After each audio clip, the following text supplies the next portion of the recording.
అందరికీ నమస్కారం అండి. ఆంధ్రప్రదేశ్ రాష్ట్ర ఉద్యోగులకు బిగ్ షాక్. పీఆర్సీ లేదు. ఇక ఒక్కో ఉద్యోగికి 5,00,000 కమిషనర్ ఔట్. సో, ఈ వీడియోలో వీటి గురించి పూర్తి వివరాలైతే తెలుసుకుందాం.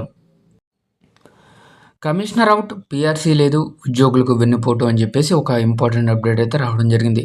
ఎన్నికల హామీలను విస్మరించి బాబు సర్కార్ మోసాలు. ఉద్యోగులకు చెల్లించాల్సిన బకాయిలు 40,000 కోట్లకు పైనే. చంద్రబాబు గారి నిర్వాకం వల్ల ఒక్కో ఉద్యోగికి 5,00,000 నుంచి 10,00,000 వరకు నష్టం అయితే వాటిల్లింది. ఉన్న కమిషనర్‌ను ఉద్దేశపూర్వకంగానే తప్పించి కార్యయాపన ఎత్తుగడ, పెండింగ్‌లో 5 టీఎల్. ఐఆర్ ప్రస్తావనే లేదు, ఉద్యోగులపైనే ఆర్థిక భారం. పాత బేసిక్ పే పైనే గ్రాట్యుటీ, కమ్యుటేషన్ లెక్కింపు. రిటైర్ అయిన వేలాది మందికి జీవితాంతం పూడ్చలేని నష్టమే ఉంది. పొరుగు రాష్ట్రాల్లో చకచకా పీఆర్సీలు, కూటమి ప్రభుత్వంలో ఉద్యోగులకు అడుగడుగునా మోసమే. సో, ఇక్కడ రాష్ట్రంలో అన్ని వర్గాలను దారుణంగా వంచిన సీఎం చంద్రబాబు ఉద్యోగులకు వెన్నుపోటు పొడిచారు. ఎన్నికల మేనిఫెస్టోలో ఉద్యోగులకు ఇచ్చిన హామీలను గాలికి వదిలేశారు. కూటమి ప్రభుత్వం వచ్చిన వెంటనే ఉద్యోగులకు మధ్యంతర వృత్తి ప్రకటించడంతో పాటుగా మెరుగైన పీఆర్సీ అమలు చేస్తామన్న ప్రధాన హామీలకు సైతం తూట్లు పొడిచారు.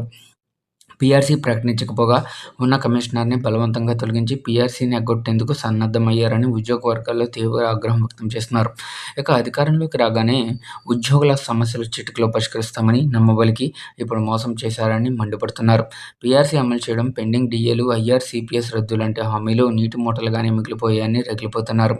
టీడీపీ కూటమి ప్రభుత్వం అధికారంలోకి వచ్చాక 12వ పీఆర్సీ కమిషనర్ మన్మోహన్ సింగ్‌ను బెదిరించి బలవంతంగా రాజీనామా చేయించారు. ఖాళీ అయిన ఆ స్థానంలో వెంటనే కొత్త కమిషనర్‌ని నియమించాల్సున్నా ప్రభుత్వం దాన్ని పూర్తిగా పక్కన పెట్టింది. అదే కమిషనర్ ఉంటే ఉద్యోగ సంఘాల నుంచి వినతులు స్వీకరించడం, ఆర్థిక పరిస్థితులు, నిత్యావసర ధరల పెరుగుదలపై నిశితంగా అధ్యయనం చేయడం, ఇతర రాష్ట్రాల్లో వేతన సవరణలు పరిశీలించి నివేదిక సిద్ధం చేసేవారు. సాధారణంగా ఇందుకు కనీసం 12-18 నెలల సమయం పడుతుంది. ఒకవేళ ఇప్పటికప్పుడు కమిషనర్ నియమించినా నివేదిక తయారు కావడానికే ఏడాదికి పైగా సమయం పడుతుంది. అసలు కమిషనరే లేనప్పుడు నివేదిక ఇంకెప్పుడు అనే విమర్శలు వ్యక్తమవుతున్నాయి. కమిషనర్ నియమించకుండా చంద్రబాబు ప్రభుత్వం కాలహరణం చేయడాన్ని బట్టి పీఆర్సీ ఇవ్వకుండా ఎగ్గొట్టే వ్యూహం ఉందని ఉద్యోగులు ఆందోళన చెందుతున్నారు. పెరుగుతున్న ధరలకు అనుగుణంగా ప్రతి 5 ఏళ్లకు ఒకసారి ఉద్యోగుల బేసిక్ పే సవరించాలి. 11వ పీఆర్సీని 2022లో ప్రకటించినా 2018 నుంచి అమల్లోకి వచ్చింది.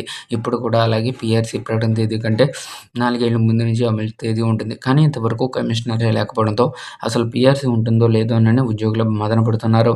యాక్చువల్‌గా 2022 నుంచి కొత్త పీఆర్సీ అమల్లోకి వచ్చింది. ఇప్పుడు 2026 అంటే 4 ఇయర్స్ అయిందండి మనకి పీఆర్సీ వచ్చి. ఇంకా ఇప్పుడు కమిషనర్ నియమించి వారి యొక్క నివేదికను సిద్ధం చేయడానికి మరొక 1 ఇయర్ పడుతుంది. అంటే 2027 అంటే మొత్తం మీద 5 ఇయర్స్ అయింది. కానీ పీఆర్సీ ఊసేలేదు. సో, మళ్ళీ నెక్స్ట్ పీఆర్సీ అమల్లోకి రాబోతుంది. సో, ఈ విధంగా మొత్తం మీద పీఆర్సీల్లో డిలే అయితే అవుతుంది. So, as soon as possible ప్రభుత్వం వీటికి సంబంధించి వెంటనే మధ్యంతర వృత్తి అయినా ప్రకటించాలి.